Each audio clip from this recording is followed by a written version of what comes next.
Cam. Start with Ira over here on your right. Hey, Kim, if you could just kind of talk in an overview about what the process has been like so far, where you've got to go, and kind of show what you can do. The process has been good to me so far. So after the Cheez It Bowl in Orlando, I ended up getting invited to the Tropical Bowl, but that was actually in Camping World Stadium as well. So I trained in Fort Lauderdale for like 3 or 4 weeks, and then I went to go play at the Tropical Bowl. And you know, the beat writers there and some media personnel ranked me as like one of the best players on the field. I saw one person put that I was the best player out there, so I ended up getting a call up to the NFLPA game.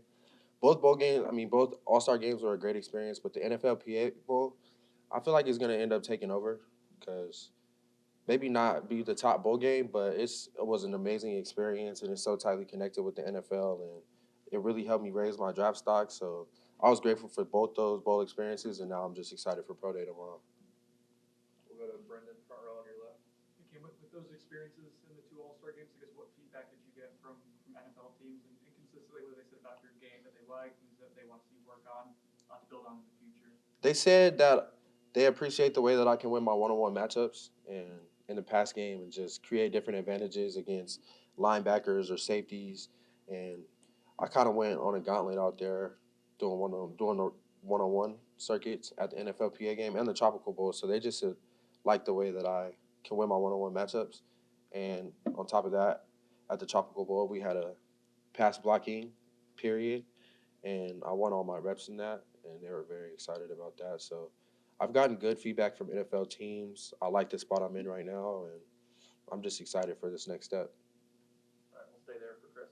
For you tomorrow, what is most important with the fact that you weren't able to go to Indy and do the NFL Combine? What is it that you feel you need to show when you do perform on the field tomorrow? Obviously, all of the on-field drills are important tomorrow, but my 40 would probably be the most important one. 40 and bench press are the things that I've been primarily focused on the most, just so that I can show the ability to have some linear speed in the pass game and my change of direction. So I would say bench press, 40, and the routes section tomorrow are the things that I'm most excited about. All right, Cam, next question will be on Zoom.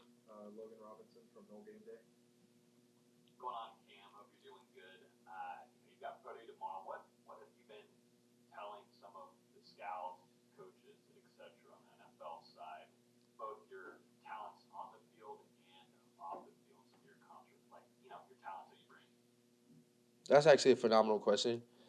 During this process, I kind of put my off the field endeavors to the side a little bit just so I can focus purely on football and start a career in the NFL. And I've been telling the scouts that when I get there, I'm going to be a four-core special teams guy, somebody who's going to add to the character value in their locker room, and just somebody who's willing and ready to contribute to win a title. That's mostly what I've been telling the scouts, and they had great feedback on those, things that I pointed out. And so, you know, the scouts, we had a good I've built some great relationships with the scouts up to this point, so I'm excited, man.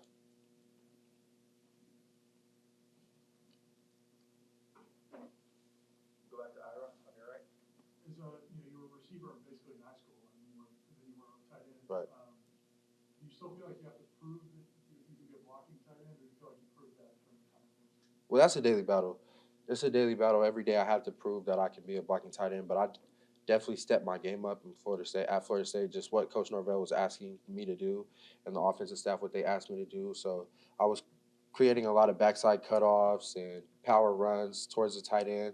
I think my role in the NFL will be a little bit different, more of a pass catching role, but I definitely still have to prove the ability to be able to block day in and day out because that's what I'm going to be doing on special teams and as a tight end in the NFL. If you're not blocking, you're not playing tight end, you're just playing receiver. So it's a daily battle.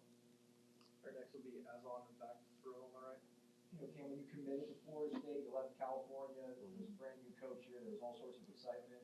Didn't work out the way probably everybody wanted to. You lived through a pandemic here in Tallahassee. I don't know if things that really went according to plan for you, but are you able to appreciate how it's the trials and tribulations, I guess, that have made you who you are right now and maybe position you to be in a good spot right now? Oh, absolutely. That's a great question. 2018 to 2022 was the most transformative time of my life. It's a time where I grew into manhood and I grew into being a functioning adult and just where I kind of learned to have my foothold in society. And I'm happy with the way that my Florida State career went. Starting out 5-7, not what I was expecting. I was expecting to come to California and compete for ACC titles and compete for national titles. It didn't work out that way. Next year, 6-7, our coach gets fired. Following year, Coach Norvell comes in and we're 3-6. 2021, we start out 0-4, and we kind of go on a winning streak to end the season. And then what 2022 was for this program, and I can hang my hat on that being my last year here, was phenomenal. That's just an incredible feat, and if I could do it all over again, I'd play 5 seasons here again. Go right there for Tyler. You mentioned the All-Star game experience and, going through those weeks. What is the prep work like knowing that you're going to see scouts there, potentially, coaches for some certain teams, and going against a lot of, top players in the country for those All-Star game experiences? Oh, it was just preparing like it was a normal game week, because playing in the ACC it can be a gauntlet at times, especially the schedule that Florida State played. So going into those All-Star games and knowing that some of the best players in the country were going to be there, it kind of gave me excitement and just a hunger to be prepared and ready to put on a show. And I went out there and I did put on a show. So in hindsight, the preparation was just like a normal game week, but just the intensity raised up just a little bit, just because it has to be. I've got another question from Zoom from Logan. Okay. Hey Cam, can you tell us a little bit about your position coach, Coach Thompson, and how he developed you in that room? Absolutely. Coach Thompson is a phenomenal coach.